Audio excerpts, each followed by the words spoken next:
Good morning. Good morning. Good morning. I am so happy to see you all here this morning. I really appreciate the great attendance and interest. We have folks in both our DC offices and our New Jersey offices who are also joining us this morning for this Fireside Chat, where we have the opportunity to speak with both Dr. Barbara Mackaninee, our president-elect of the AMA, and Dr. Patrice Harris, who is a previous board chair and also a trustee of the AMA. And we welcome both of them with us today. I want to get started with a couple comments. First of all, why are we here? How did this event even occur? And back in early 2017, a young attorney in OGC had joined the AMA and had this idea that she really wanted to meet other women professionals at the AMA. She wanted to grow her own professional skills, her leadership skills. We got to talking about that.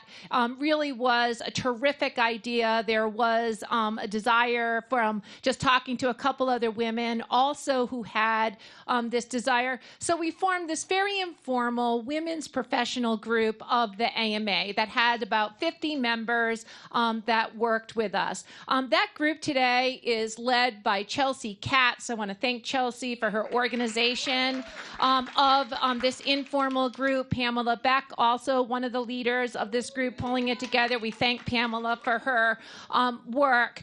And over the course of 2017, we did a number of informal get-togethers, just, talking about, what are things that as women in their professional careers that they're looking for to develop their skills, whether it's leadership skills or looking for mentors or sponsors or things of that nature.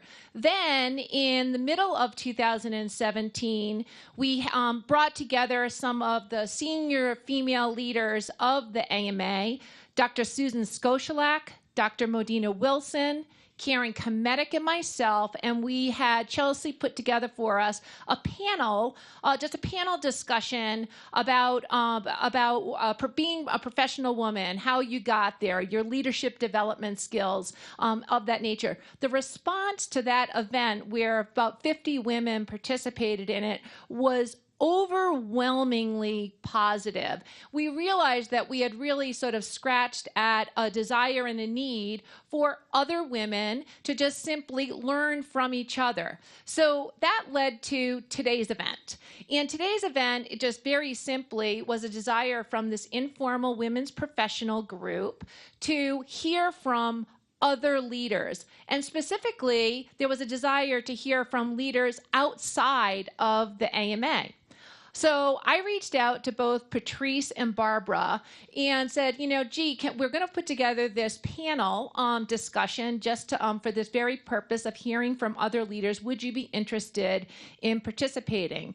Now, you all know that our trustees are very busy. They have full calendars, they practice, they have other leadership duties, all in addition to the work that they do on behalf of the AMA. Within 15 minutes, 9 o'clock on a Tuesday evening, I had responses from both of them, which were simply like, I'm in. When are we doing it? I can't wait. I look forward to this event. So that's why we're here. So today what we're going to do is just an informal conversation with both Dr. Mackaninee and Dr. Harris, and we're going to talk to them about things like, how did you get to where you are? What is your leadership journey? Tell us about things like mentorship and sponsorship. This is a discussion about women in leadership. There are some obvious tough questions that we might want to talk about in terms of this conversation, and then about things like inspiration or whatever. We will have time for questions in the audience. We collected some of these questions from the informal women's professional group, and again, we're looking forward to the conversation this morning. So let's get started. First of all, you may all know me, but if you don't, I'm Lori McGraw, and I'm the Senior Vice President of Health Solutions here at the AMA. I've been with the AMA for 2 years now, and I have been on a very specific purpose to take the high-performing Health Solutions group, pivot the group to not just a high-performance group, but a growth organization focused on the mission products of the AMA. We've been doing great work with a great set of teams there. We've launched important projects like the Integrated Health Model Initiative and done a number of other important things. I'm very proud of our teams. I'm a 25-year veteran of healthcare technology. The majority of my time, I was a senior executive of a company that's where I started when it was a $30 million company. I led the fastest growing business unit that brought the first $1 billion of valuation to this company, left it when it was at $1.5 billion in revenue. So I understand commercial business. Again, I could not be more proud of the work that we do here at the AMA. I'm happy to be here every day. But I am joined today by two extremely accomplished women. I'm going to start with Dr. Patrice Harris. Dr. Harris is a psychiatrist from Atlanta and has a diverse experience as a practicing physician, a public health administrator, a patient advocate, and medical society lobbyist. She was elected to the AMA board in June 2011. She's active in organized medicine her entire career. She served on the board of the American Psychiatric Association, was a delegate to the AMA from the APA. She's been a member of the governing council of the AMA Women's Physician Congress. She's testified and served on the AMA reference committees. She served on many AMA work groups on health information technology, SGR, private contracting. She was on the Council of Legislation. She served in many other positions of leadership where she brings her skills, her advocacy, and things of that nature. She also is an advocate for children. She is very renowned in the state of Georgia, where she resides. We are extremely excited to have Dr. Harris with us here this morning.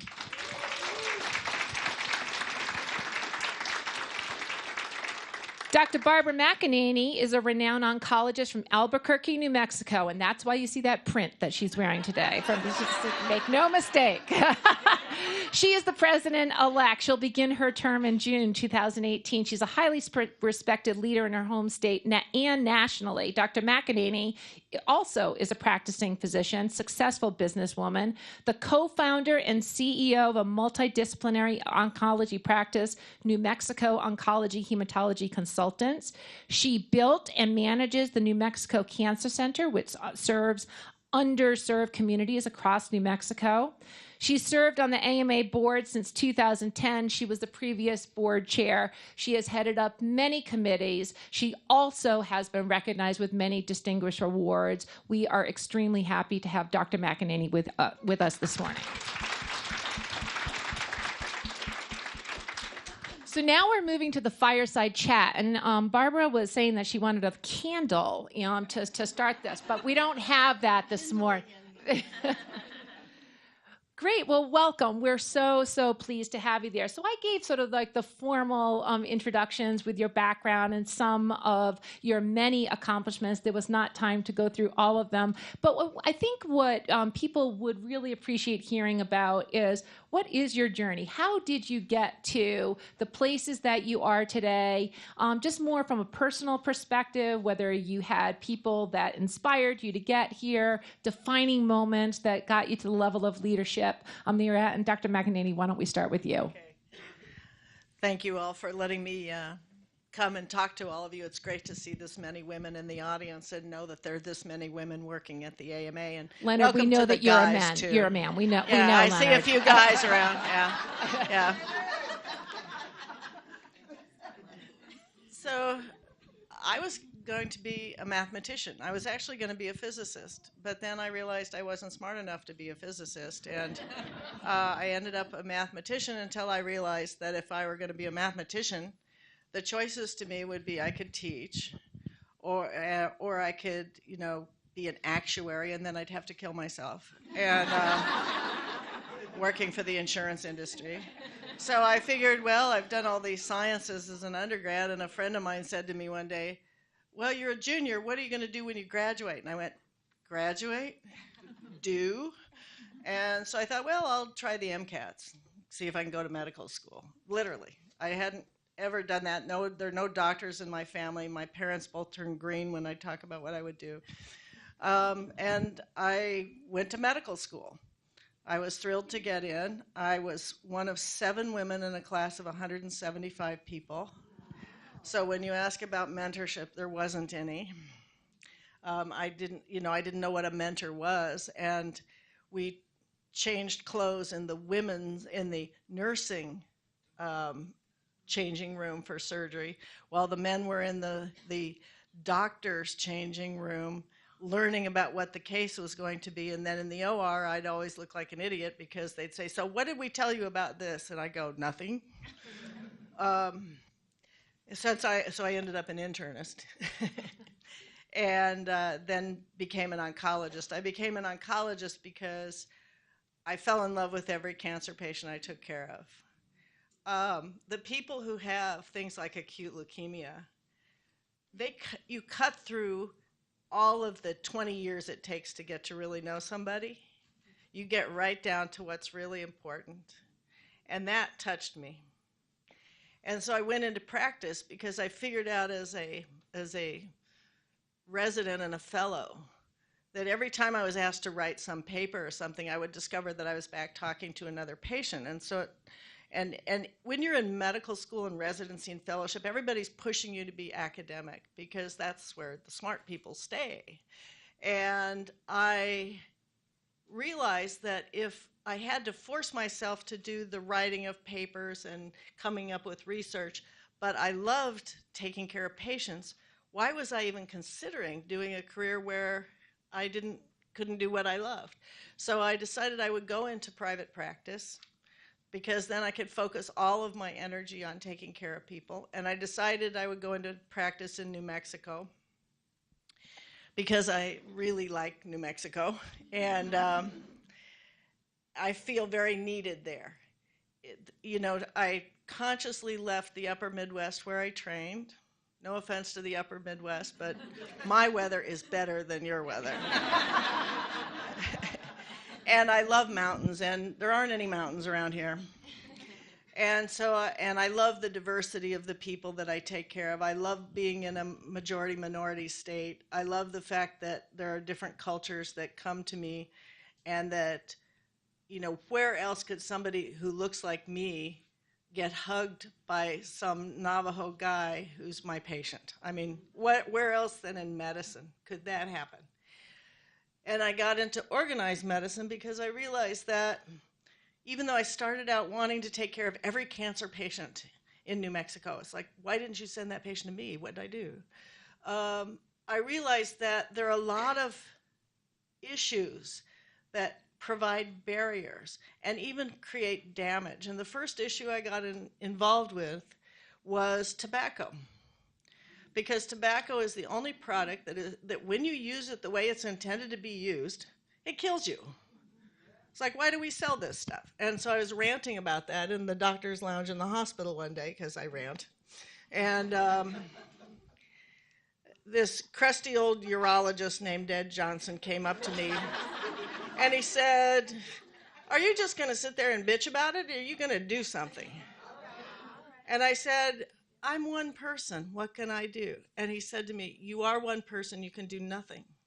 But if you join together with these other doctors, and I'm appointing you to this committee of the State Medical Society that's interested in public health issues, and you're going to work with them, and you're going to see what you can do. And it took us 10 years, but we got a statewide Clean Indoor Air Act passed across New Mexico. And I realized, yeah, that's great. I realized then that when doctors get together with other people who are interested in doing good things for patients and good things for the health of our country, we are unstoppable. And so that just started from there. It's like you go into these various roles and you think the issues are going to be what you want them to be. And then life happens and you end up working on other people's issues. When I was first State Medical Society president, I was really going to work on tobacco. That was my thing as a cancer doctor.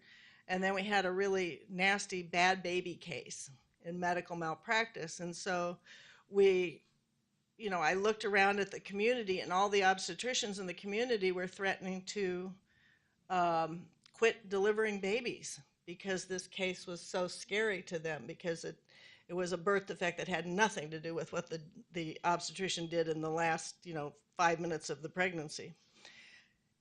And so we managed to turn that into a prenatal task force because New Mexico has a terrible rate of prenatal care. So here you have a nulliparous by choice oncologist, childless by choice, leading a prenatal task force. So you never know where your journey is going to take you, but that's some of the fun of it. And it's just gone on from there, from issue to issue to issue. That's great. Those are some great defining moments. And Patrice, a different journey, but great to hear yours. A different journey. So I've wanted to go to medical school since I was in the 8th grade.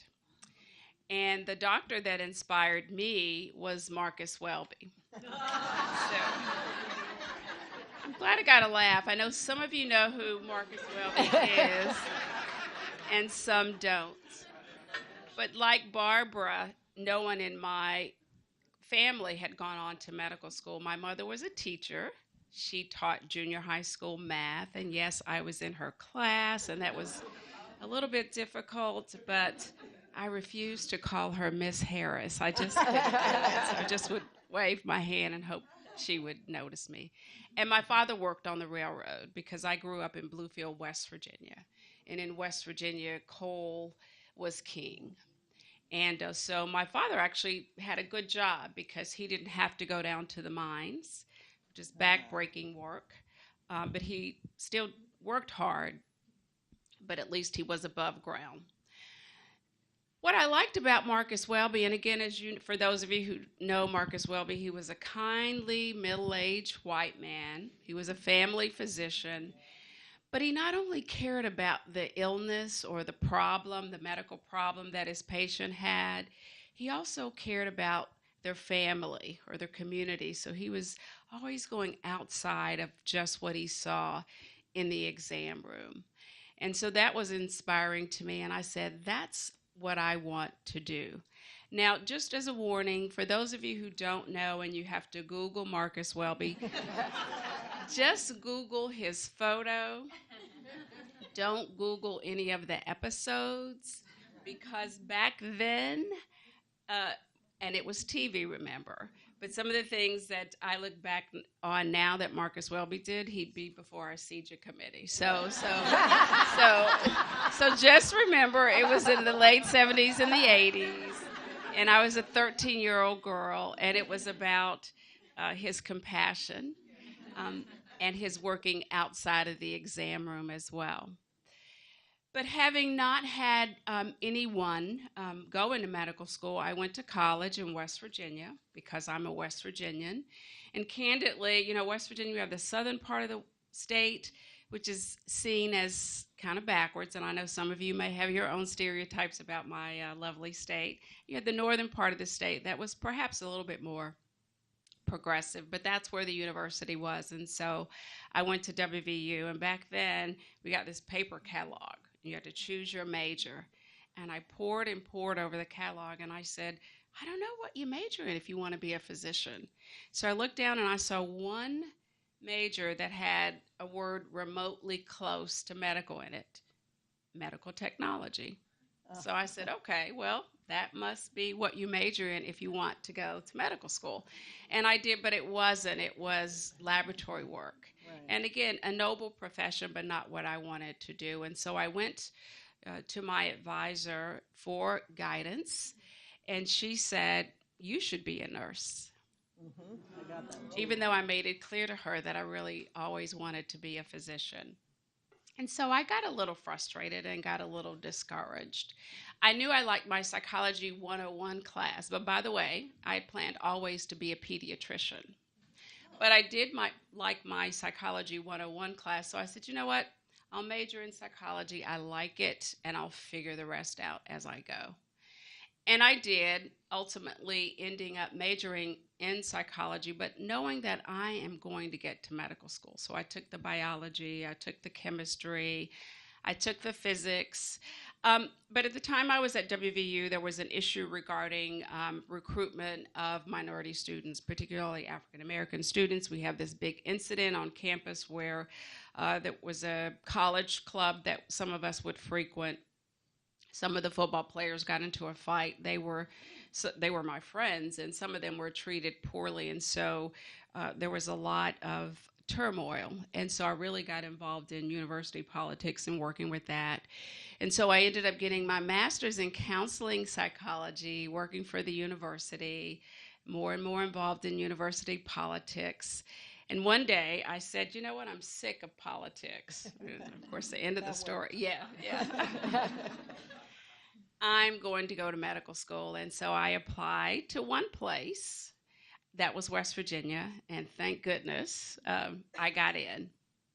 And so I've always, I guess, been involved in politics. I worked on a couple of state campaigns in the state of West Virginia, of course, student government and all that, high school and college.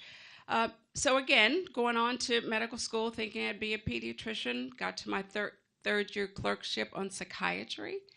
And one of my patients thought he was Axl Rose. Not that he wanted to be Axl Rose, but he thought he was Axl Rose. He was delusional, and I was fascinated by that. And fascinated by the brain and how our brain can work and how our brain affects everything that we do. And so I chose psychiatry, knowing that I could do child psychiatry, so I could marry my love of psychiatry and marry my love of pediatrics.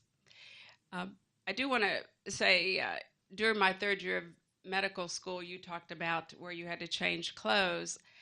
I was on surgery rotation, dressed in scrubs, white coat, stethoscope. The resident lounge was right across the street from the patient waiting area. And so my team was in the OR, but I was doing rounds on patients, and so I went by the resident lounge, and there was a gentleman there, and again, remember, scrubs, white coat, stethoscope, and he said, "Ma'am, do you think you could get us some coffee?" So I said, "No, I'm not able to get you coffee, but if you go right around the corner, you can get some coffee." And then I went around to the OR, and I wasn't scrubbed in, they were, so I'm standing in front of the door. Now, I went back to medical school late, remember, with these twists and turns, so I probably maybe was not as frightened of my attendings and some of my younger colleagues. And I stand in the door and I say, "Do I look like someone who gets coffee?"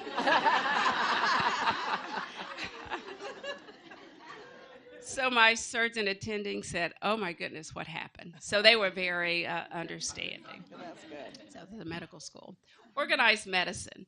So I went to Emory to do my residency. I love my home state of West Virginia. It is quite beautiful, but it is not a very diverse state.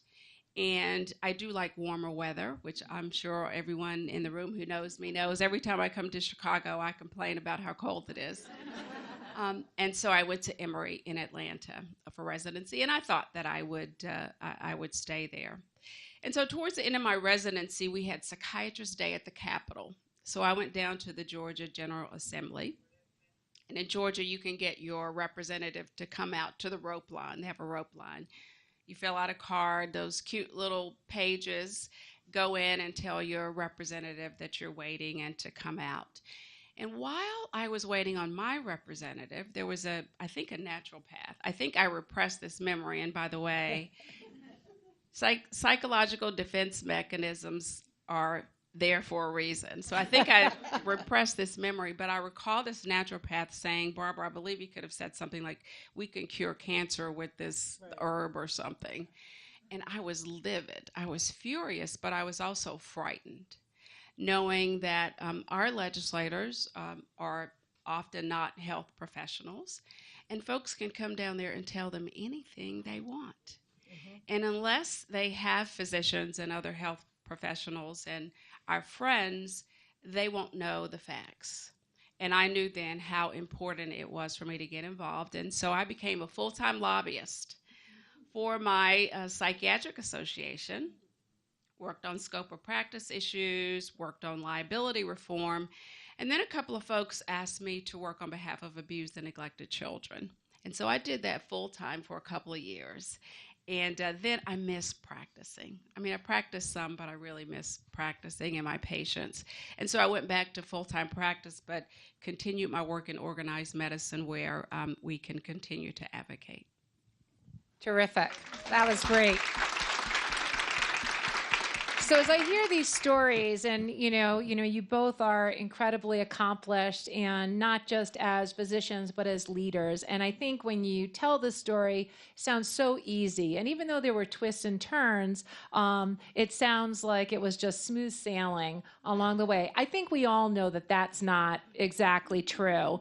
And as I talk to many different women in their careers. Oftentimes, there's a big setback. That's natural in anyone's progression to leadership as they develop their skills. So I wonder if you could speak to a time where you had a setback and how you dealt with that to then move on on your leadership journeys. Barbara, would you mind starting?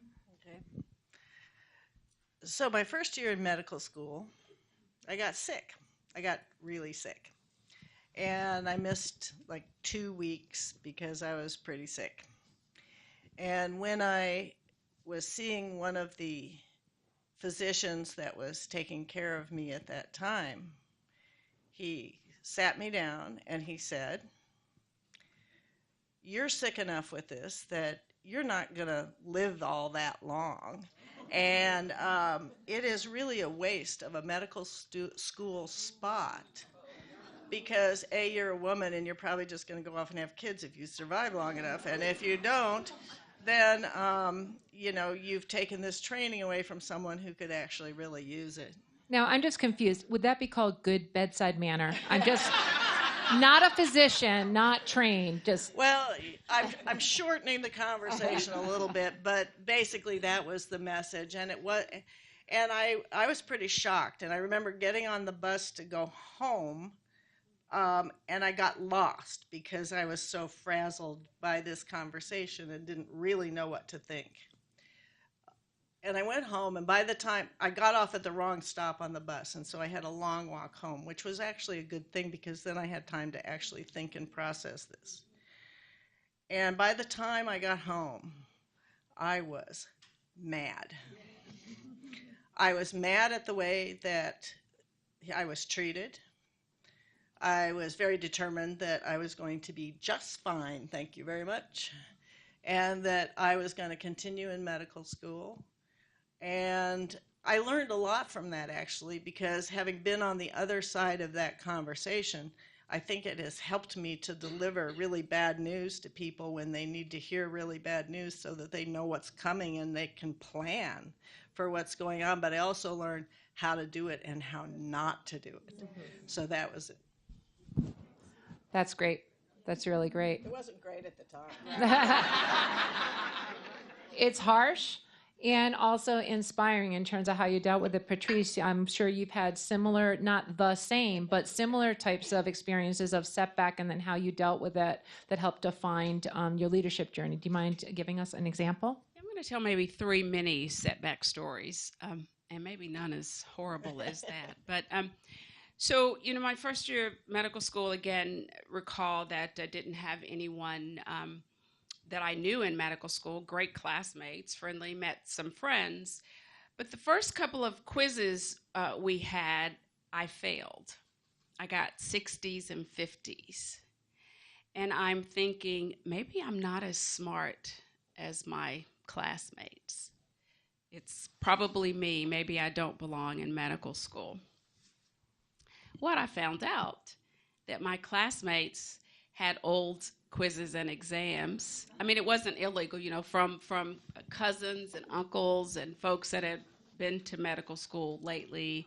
And they had the notes because back then, actually I understand now medical students don't even go to class because it's videotape. But we had to go to class, and we had a note-taking service. But they had all the notes from, previous class years. Now, the good news is when I asked, they gave them to me. But it was just a matter of not being in that network and not asking. Right. But for several weeks there, I thought I didn't belong in medical school because I thought it was me and I wasn't as smart. But, that's when you have to sort of reach out, ask what's going on, because I could have suffered in silence and maybe failed out of medical school. Another setback was in organized medicine. I was on the board of the American Psychiatric Association. Of course, as most organizations, you sort of work your way up. And so I ran for secretary-treasurer of the board, and I lost. And I was devastated. Actually, I lost to Carolyn Rabinowitz now, who is section council chair of the Psychiatry Section Council. But I got a lot of support.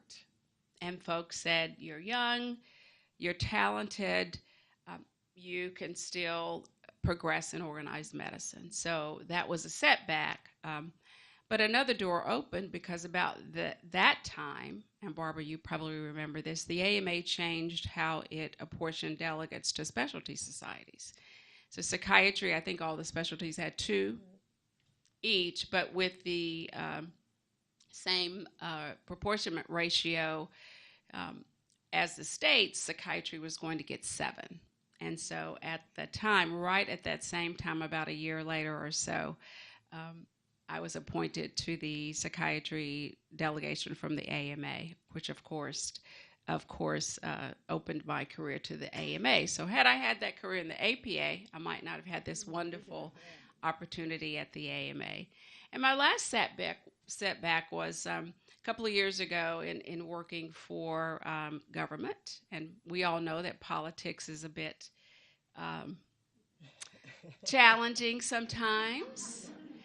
And what was very disappointing, though, was being blamed for something that was not of my doing, but being blamed in the political arena. Now, I'm a big girl, and when you get in the arena, you have to put your big boy and your big girl pants on. So that's okay. But some of it is not okay, and that's always the challenge. What is a part of the game, but what goes beyond that? And at any rate, it was very disheartening and very disappointing. But what got me through that was, first of all, knowing that the facts were on my side and that there were many folks who supported me through that difficult time as well. So those are just 3 challenges that I faced and how I got through them. Those are great examples, and I think that they're also relatable because as people look to develop their careers, and women in particular, what you're both speaking to is, yes, there are setbacks, but whether it was an emotional resolve of this will not end this way, it will be different, and how you dealt with it helps define where you are today, and that's really great to hear. I'd like to go to, as women look to develop their own careers, oftentimes we talk about wanting mentors or sponsorships, and there's lots of discussion about that today. Barbara, you mentioned that you didn't necessarily have a mentor. They weren't available to you as you were changing in the nurse's room, going into surgery. So I'd just like to talk about, what are your views? Do you think mentors are important? You both serve as mentors to many different people. Do you think they're important and necessary for women? And also, were there mentors for you? Barbara, you mentioned there wasn't at a particular time, but there may have been other times. So I'm curious about that. Patrice, maybe you could speak to that. So I broaden it from just mentors. You mentioned sponsorships, and there's so many words out there today. I would just say find a group of folks, a diverse group of folks who you can talk to and count on and go to for wise advice. And those relationships will evolve. They will be different from time to time. These will be folks that may come in and out of your life. You will choose folks who will meet different needs. So I like to think of it almost as a personal board of directors. And you pick, you pick folks, based on their level of skill and how they could help you. I day to day, women, I think, especially, and sometimes women of color, especially, are confronted with issues, and you wonder, okay, is it me or is it them? And so sometimes it's good to have, your go-to people to check those things out. And again, they would be different. So let's say, for instance, sometimes something will happen and you wonder, is this racist or is this sexist? And I have a good white male friend that I go to get their feedback on that. And so I think it's very important to have again, that personal board of directors, whether or not it's a formal mentor or a coach or just folks that you can go to that will give you an honest answer. So this is why you sometimes can't use your friends or your life partner or your spouse, because you really want someone to give you an honest answer, even an answer that you might not necessarily want to hear. So I think those things are important, and they can be informal. I remember Nancy Nielsen, who's a former speaker and AMA president. She used to get a group of women together, and I think we could fit, and Barbara, it may have been you before me, used to be able to fit in her suite. And then at the time, I think I joined the group, she needed to get a larger room. And then it was so many of us that she stopped doing it. I mean, not that we didn't continue to talk, and we talk and nod and check in with one another every now and then to make sure we're okay. So I think it is important to have folks in your life who can guide you throughout the way. But again, sometimes people get stuck on that mentor. I've got to have this mentor, and they have to lead me through 10 years. People should be a little bit more flexible. Yeah, that's terrific. Barbara, what do you think? Well, having never had a mentor, I wouldn't know. So, so as in my practice, I ended up taking over and managing the practice. So it was started with me and one guy who was a good friend. And as we grew it, I realized that it required some certain skills to manage this group. And there I am in New Mexico, and there's not very many. There are only 2 million people in the whole state, so there's not a lot of people there. And there certainly are not a lot of other oncology practices there. And so I realized that I didn't even know what I didn't even know. And I found other practices around the country that were doing similar things that we were trying to do. This was the time in oncology where we were thinking, it's not just all chemotherapy. We need to have radiation oncologists there. We need to have imaging there. We need to have other support systems. We need to have all this process. How on earth do you do that? And what kind of benchmarks are there? So what we did was originally was 6 practices that were in different markets so that we could share data without going to jail for collusion. Where's Brian? And we could actually come in with, how do you manage this? How do you do that? And I was the only practice that was run by a woman. The rest were run by men. That's not the case anymore. But we went from a group of 6 practices who would get together twice a year to having somebody who actually would acquire the data from our practices so we could really benchmark ourselves. It turned into a thing we call the Oncology Circle, and it gets published now in the Journal of Oncology Practice and other things, where we actually look at all this data that allowed us to do this. But we would sit in the room and look at the data and talk about how it worked. And then the most important sessions would generally happen in the bar afterwards. So I learned to drink scotch. But that was really sort of the psychotherapy with chemicals. That, Better living through chemicals. Right. That allowed us to really talk about, how do you manage this, and I realized also at that point that none of the men in the leadership roles in their practices had entirely the same issues I did. If I wanted something to happen in my practice, I had to make it the man's idea. So you'd have to kind of plant the seed, and then you come back and you water it a little bit, and you water it a little bit more, and by the time they come around to going, I had this great idea of what we ought to do, you go, that's wonderful, I'll work on that for you. And then you'd end up getting what you wanted. But I learned that I had to go through a much more circuitous level, and I still do. I still have male partners who, if I say, the view is pretty nice out there, they go, well, I've seen better. And I still have to do all of that kind of work to get done what I really want to get done. I eventually get there, but it takes a little longer. That is interesting and has not a lot to do with mentorship, but talk about... Well, I went here, and these guys have taught me when you don't want to answer the question, just move it to what you want to say. Yeah.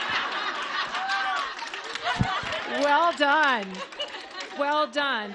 But I want to stay on that theme, because both of you have mentioned just different situations you've been in where, as a woman, an accomplished, getting results type of woman, how you were treated or how you needed to deal with a certain circumstance was different than how perhaps a man would have had been treated. So I just want to talk about that. And from your perspectives, maybe either an example, but rather than, I think, all women that I speak to, we have our examples. But I think what women want to know is, how do I deal with those things? So maybe you could describe, and Barbara, you're really clear as different routes or whatever and getting results. But how have you dealt with those circumstances where the treatment is different, you're being evaluated differently? Where does it really bother you? How can you be effective in those realities? Patrice, why don't you start? So I think the first thing you have to do is be self-aware and be strategic. Mm-hmm. I think in a perfect world, we would always like to be able to say exactly what we want to say, when and where we want to say it. But I think we all live in the real world, and we have to pick our battles as women, and we have to be strategic. Now, saying all that, I do think, and I will say for me, that I am evolving probably even in the last 10 years, and I think because there's a climate to do so, candidly, of calling out things when I see them. But I also do them in my authentic way. And this is another thing I want to make sure that everyone needs to figure out. Be authentic. Barbara and I talk about this all the time.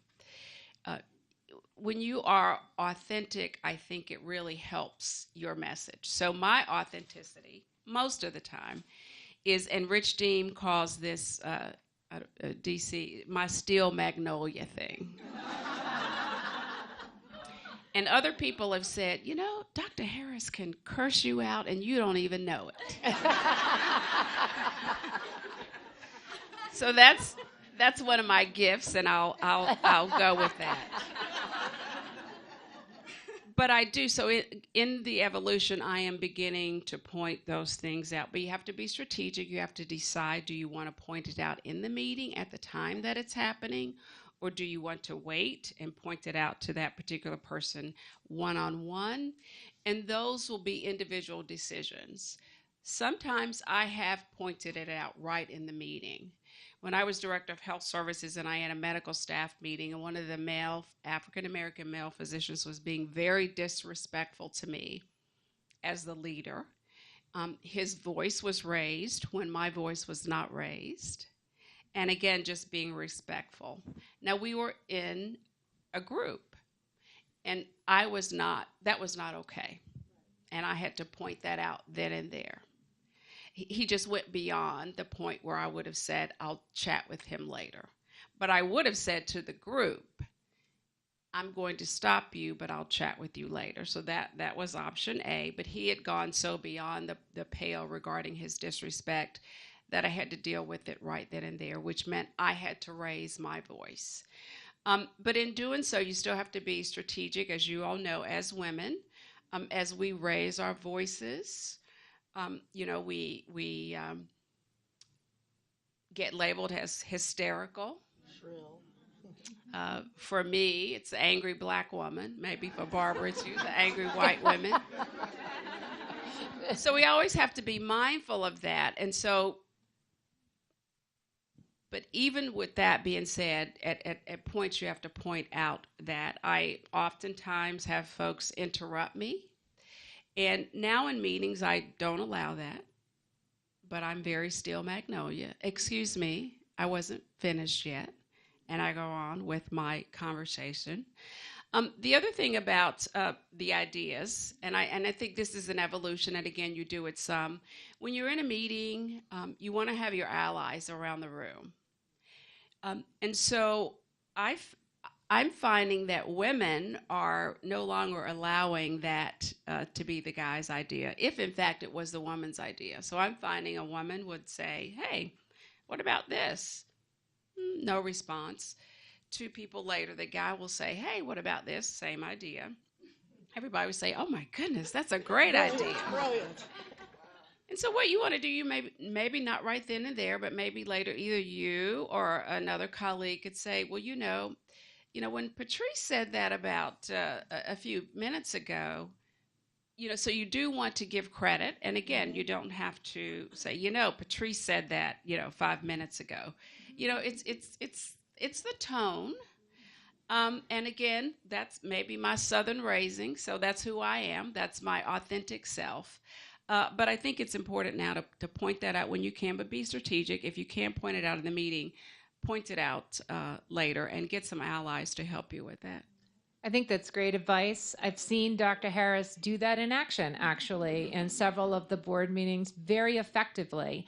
Barbara, what additional advice might you give? Patrice is a steel magnolia. I'm a pit bull in high heels. And so I and she's agreeing. So the advice that I would give in terms of managing this is do your homework. I think be strategic is key. But the person who writes the agenda runs the meeting. The person who understands the budget controls the issues. The person who can come in and have thought through what's going on and figured out where you want to end up at the end of that meeting has a great advantage to somebody who's walking in and just sort of reading the material as they sit down in the chair. So the first thing I would say is if you want to run the meeting, if you want to understand what's going on, do your homework. And people are very interesting because if somebody comes in and they've done the work, they just sort of abdicate to you and go, oh, okay, you've set the stage here. You've described what it is that we're going to come up with. And so then they're reacting to what you have put forward. So I encourage people to really do that, to come in with your agenda. I agree that it helps to have talked to some people ahead of time about this to check in, and so that you have a support when you say, here's some thoughts we can start with, and then people jump in and say that they like that or they don't like that or whatever. You want to have that really organized. I think the other thing that is a disadvantage to women is that we're all brought up from the time you're, in kindergarten that you want to be liked. Everybody needs to like me. And, you admire the girls, and the best compliment you can give is everyone likes her. You know something? Everyone is not going to like you. Everyone does not like me. That's okay. When I realized Barbara, I like you a lot. I am glad. You don't want to be on my bad side. The issues of recognizing that there's this group of people that I need approval from and I need to like me, and that there are this larger group of people, hospital administrators come to mind, that I don't particularly feel any need to be liked by. I'm good with that. And when you realize that, that's really empowering, because then you can sit back and say, I am not going to modify my ideas or pull back my thoughts because I might say something that will, hurt this person or they won't like me. You have to be careful with that because you will create enemies with that and they will come back and bite you. So you have to think about what strategically you can afford to do. But if you can get rid of that feeling in your heart of feeling bad when somebody doesn't like you, it's very empowering. Great. Yeah, I just want to add, you definitely want to do it from a strategic point of view and not from a point of view of somebody needing to like you or somebody being mad at you. And that's hard. That's certainly easier said than done. But some of the best advice I got about that is if you can't win, don't lose. Now, sometimes we all lose, but just from a long-term, and again, this is not about every issue. These are the larger battles. But if you can't win, so if you know you're going to lose, don't lose. Because another thing I learned at the Georgia General Assembly was we have to be there to fight another day. And so you want to live to fight another day. Now, there may be some times that you decide that you are willing to go down in flames. That's how important it is to you. And that's okay too, but just appreciate fully the consequences and be ready for those. And I'm sorry, just to say one more story about a night. Sorry. And this is, so I was on call, and I know when you're on call as a resident, you want to make the nurses happy. Now, that's important. The nurses have to be happy, or else they're going to call you every 15 minutes. So you learn that early. And I was on call, and there was a woman who was ill, and her partner was there. Now, and remember, so this was 1992, so we're not where we are today. And so I guess the rules of the hospital at the time that it had to be a spouse that could stay there, but not your partner. And so she wanted to stay. And so the nurse said, she can stay only if you write the order. And I knew that once I wrote the order, I was going to get calls every 15 minutes for the rest of the night from that nurse because she was mad. She did not want that partner to stay there. But it was worth it. And I wrote the order, and the nurse called me every 15 minutes for the rest of the night. But I didn't regret it. That's great. I want to play off of some of those comments because I think that's really good and practical advice that you gave. But we are in a time now, Me Too, time is up. And I think that we know that, women are feeling a certain sense of empowerment and encouragement, perhaps having dealt with issues that you've talked about. At the same time, we talk about things like mentorship, management, is still majority men. And that is true for many women. And it's often talked about and well studied that when women are told that they have leadership capability, that's really important. As we talk about advice for women, I'd actually be curious as to what is your advice for men during this time where women are feeling encouraged, empowered, perhaps emboldened in their own sense of direction and leadership aspirations? Barbara, what advice might you give? I think the first thing is to think before you talk. I have partners who mansplain things to me all the time. And it gets really sort of irritating. But I think that just being aware that there are different styles of presentation, that if a man comes up with a definitive statement, he's being forceful and decisive, and if I do it, I'm being pushy. And so there's got to be that understanding from the men that you work with that we do have different styles. We are not all trying to be the same thing, that we do want to be able to continue to be ourselves in these entities. And it's just basically human respect to recognize that you don't have all the good ideas. Listening is a good skill. Really listening, not just waiting for my mouth to stop moving so that you can talk. That's great. Patrice, what might you add to that? I would say the same, but I would say talk and listen, be willing to come to a dialogue, but come to the dialogue informed. which means you have to do some reading. I will say this both from the perspective of being a woman and being an African American. If you want to come and have a conversation about the Me Too movement or racism or sexism, come after you've read, after you've done some reading and understand some of the history. Then we can have a conversation. It's very frustrating to be able to start the conversation with me exerting a lot of energy explaining all of this to you. This bi-directional goes both ways.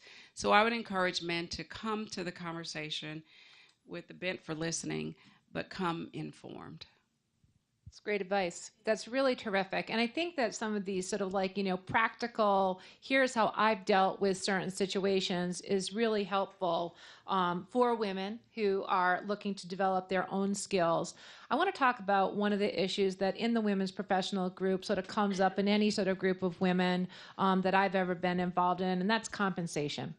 And I think, Patrice, you mentioned some of the best advice you ever received. And some of the best advice I've ever received was very early in my career where I was complaining about compensation. And the advice to me was just like, why are you complaining to me?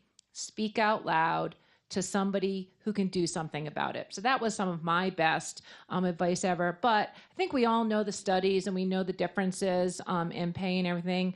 But I think the question that women really want to know is, how do I ask for it? How do I address those things for my own self? Because it's an individual type of situation. So what advice might you give women just as they think about their own development, specifically compensation? Barbara, what might you say about that? Well, I manage the practice, so that makes it really easy. So if you can do that, then it's easy to be able to say that you're paying people well. I mean, there's no difference in my practice and what my women colleague partners are paid and what the women employees are paid from what the men doing the same job are paid. I mean, you have to live it. The other thing that women don't do well and doctors don't do well is to negotiate for what you deserve. You need to come in and have a good idea of what you want, and it usually goes like, I need to have this much money for my salary. And a good negotiator will just sort of sit there and look at you. And then you say, okay, 10,000 less. And pretty soon people will negotiate against themselves. So have a good rationale for why you do it. Explain what you need, that you understand that this is the range of salaries in your area for your level of expertise and your skill set and your experience of how long you've been there. If you can know what other people in the same area are being paid, you say that. And you just have to have your spine ready to deal with this conversation, because it's back to, they won't like me if I look like I'm asking for more money. That's great. Patrice, anything else? Just have to, I think, as women, remind ourselves oftentimes to know our value, know our worth. I still struggle with that today. And I think part of that is this modesty thing. And again, it's the messages that you hear growing up. And sometimes women are taught to sort of, be modest and, don't be out there. And even I think about, my grandfather, who was a great-grandfather. He put 4 of his daughters, my mother and 3 of her sisters, through college. And just think of that. Back then, he worked in the coal mines. But we couldn't whistle when I was a little girl, because my grandfather said, does anybody know this? A whistling woman and a crowing hen. Right. Okay. And so I think, and so we internalize those messages. And my grandfather, I'm sure, meant well, and maybe that was good advice for his daughters at the time. But again, meant well, but you internalize that. You're supposed to be quiet and, just demure, head, your nose to the grindstone. But but just do your work. And so by that, sometimes you don't know your own worth. And sometimes you don't speak up. Some good advice that I got was, Patrice, you got to get your light is under a barrel, bushel. I can't remember what these. You got to get that out there so people know exactly what you're doing. So being modest is good to a point, but sometimes you can be modest to a fault. So know your worth. Barbara talked about the research. You got to know what else is happening out there. And as a psychiatrist, I know that money and sex are hard to talk about, but you got to talk about it and figure out the money.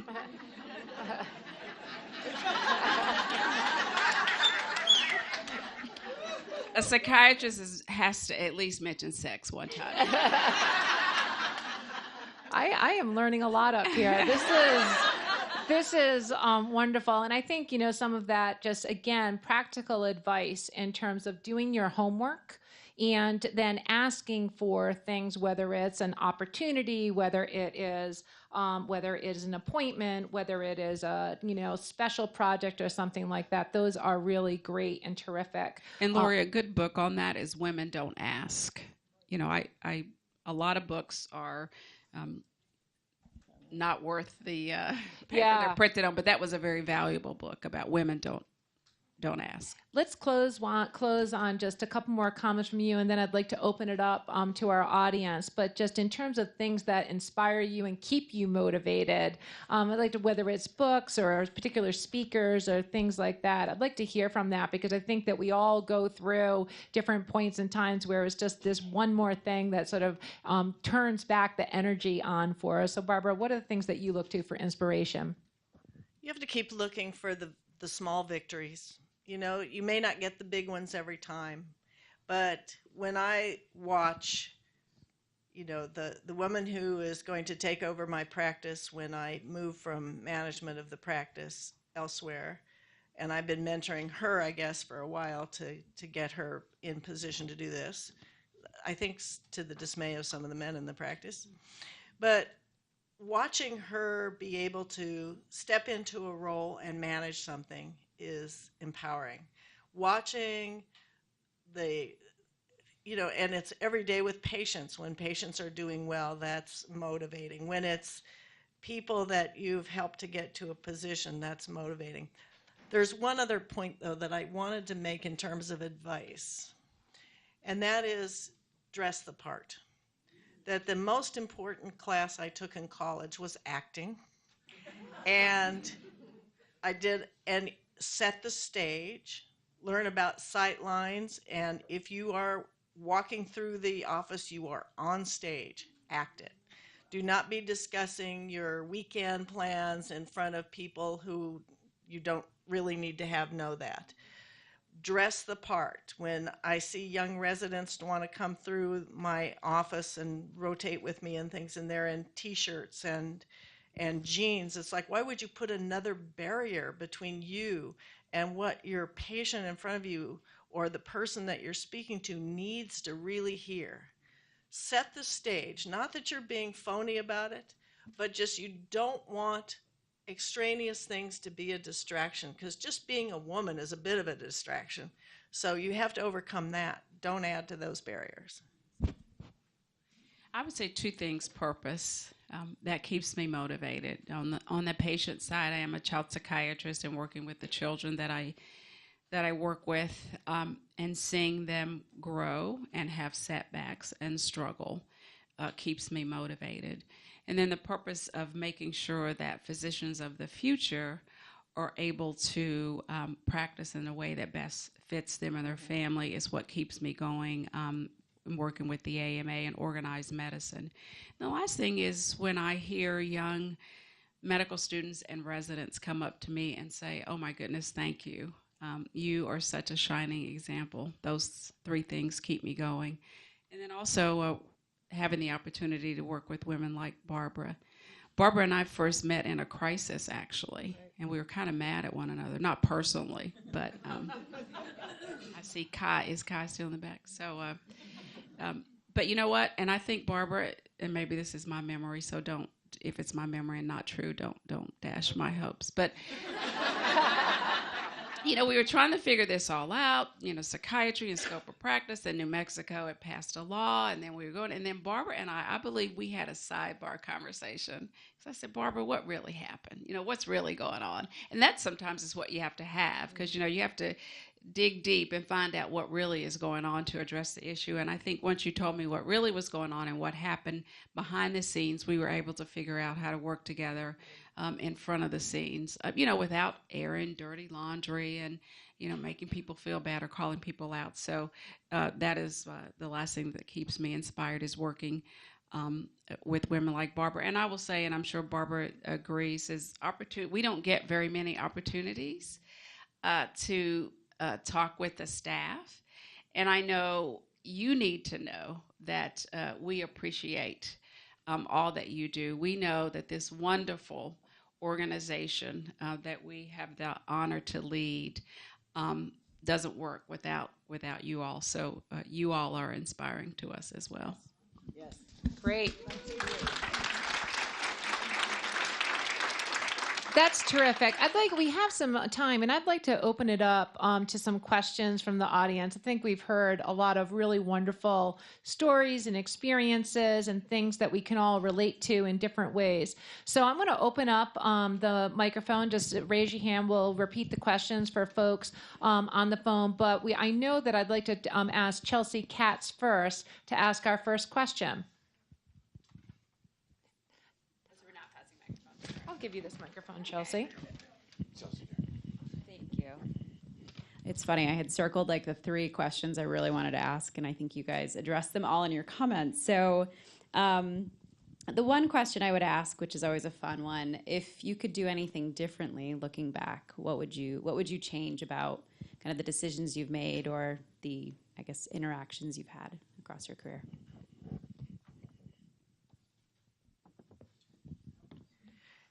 I'm a little bit stumped by that.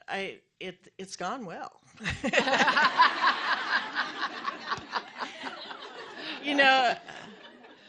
I think there have been times when I should have stood up a little bit more for things that were truly important to me. It's hard in the heat of the moment to think, is this the fight I want to fall on my sword for, or is this the live to fight another day? And we all have some of those issues there. And there will always be regrets. Maybe I should have been more forceful in standing up for this. And generally, it's been able to see some of the wisdom of being able to do that. And the other thing that I would do differently is I lost an election to Kathy Blake when we were running for medical society president or something. I forget. We both ended up eventually being there, but I would have done that different. I would have beat Kathy. I don't know if she's in the Washington office. I think she's listening. I think Barbara's right. I can't think of anything major. Just some of those in the heat of the moment things, you would have said something differently or had a different response. I do think, though, that it's important to appreciate the journey. I mean, things have not gone smoothly, as you've heard, and we could probably tell many more stories about that. But my question always is, with one of those setbacks, what lesson am I supposed to learn? And then I try to learn the lesson, so to take advantage of that and try not to have too many regrets. Great answers. Let's take this one right over here, Leonard. And then there's one. Yep. Thank you. Is this working?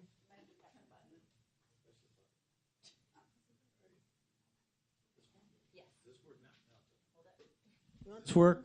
Yeah. Okay. So first, an observation, not a question.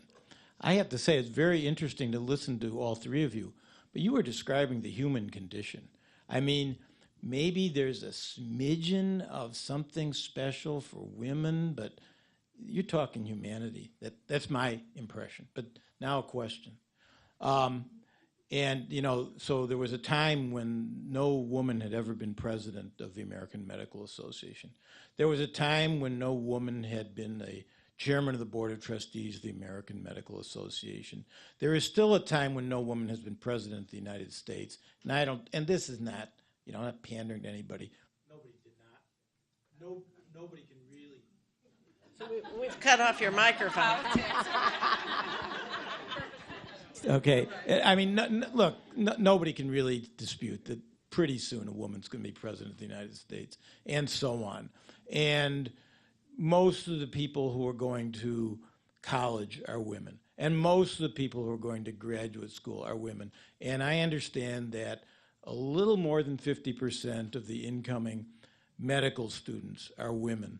So do you see this, just whatever issues you have addressed and have confronted, do you see them as going away just by the natural course of things? I don't see them going away by the natural course of things. I see them going away with effort.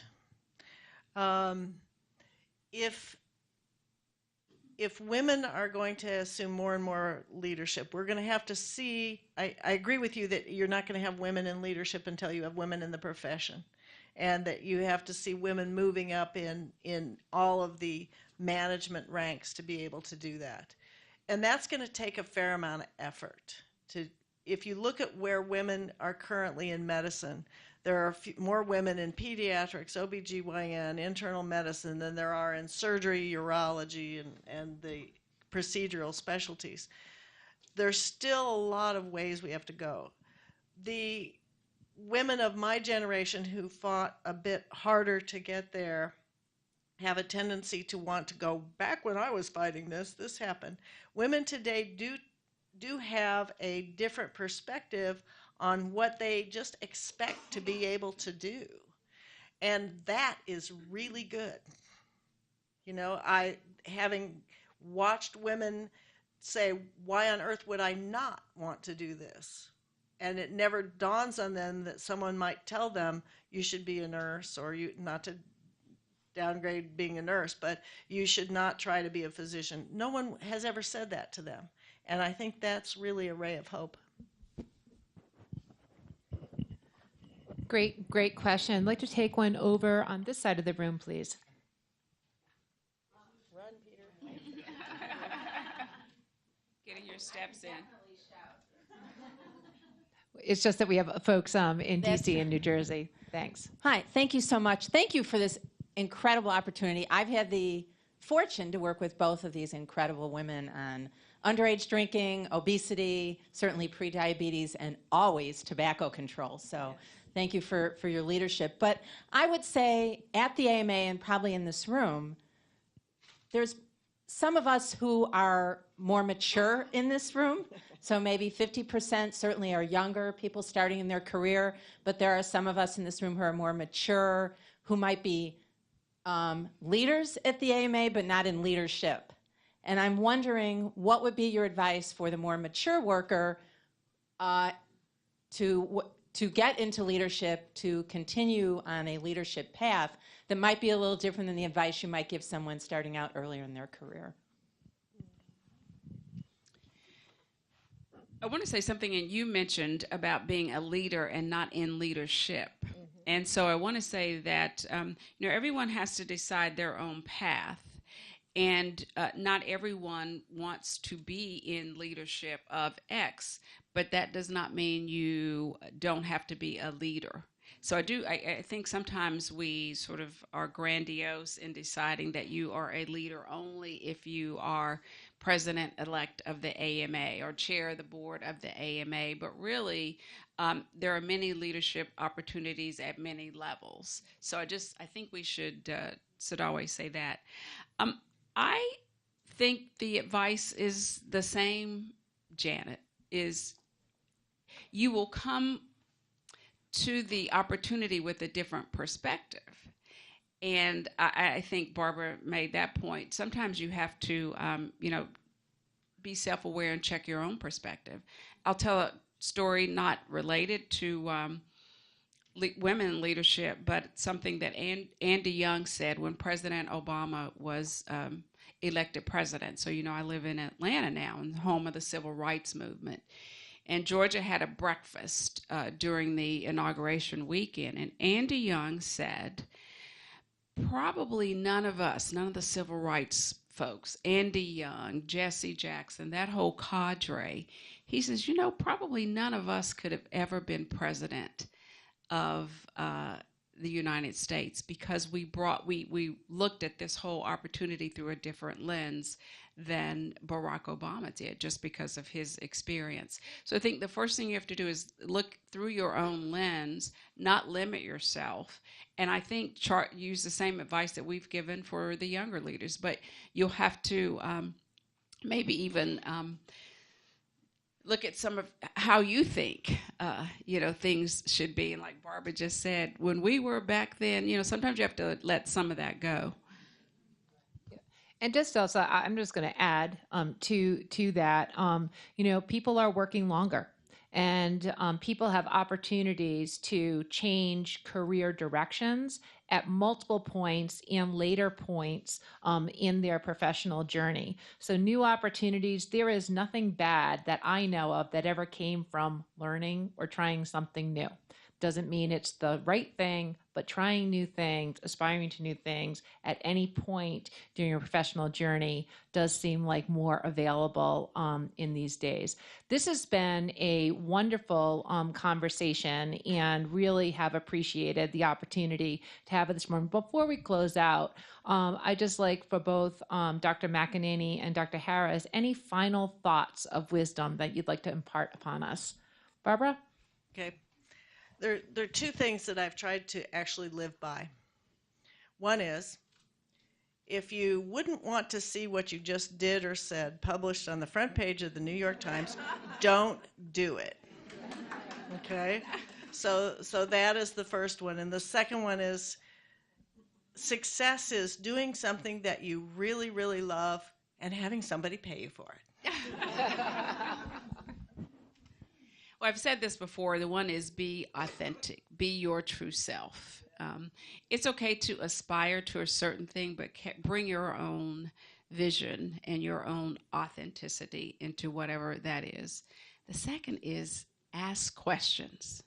Be a healthy skeptic and ask the second question. It may be easy to ask the first question, you get an answer, in the back of your mind that, there's still more to that story.